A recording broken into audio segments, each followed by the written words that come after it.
And I'm going to be really out of character because I'm not confident at all whatsoever. So sorry if my acting's a little off. All right. Hi everybody, I'm John, and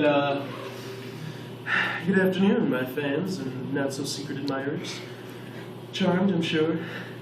It is my great honor to accept the Sexiest Man Award. I'm sure you're hardly surprised. After all, if looks could kill, I'd be a mass murderer. In related news, I sadly did not win the local beauty contest I recently entered, as I was disqualified. I was unaware that they had rules against professionals entering. I would like to begin by thanking my mother for giving life to such a babe-alicious piece of man. I'd also like to take a moment, thank God, for taking an extra 8th day to make me. Your efforts were well justified. I'd like to thank myself for being such an inspiration. There were some days where I didn't know if I could go on, but then I looked in the mirror and I remembered just how beautiful I am. I'd like to thank my friends, such as the kind and patient April, who puts up with more than her fair share of friendly jabs.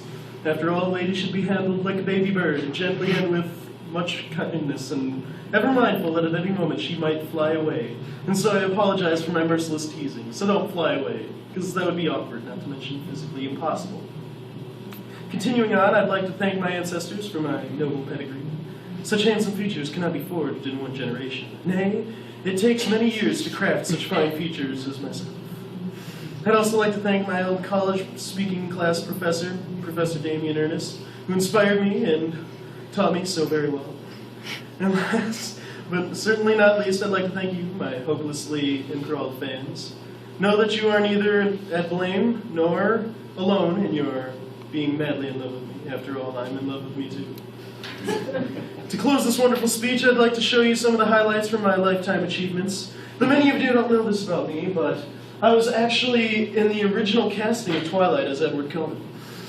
And I gave the role to Robert Pattinson as a gesture of goodwill, but his career needed it more than mine. I know, beautiful and generous. Even I find myself skeptical of my own awesomeness. But I assure you, I'm every bit as beautiful on the inside as I am on the outside.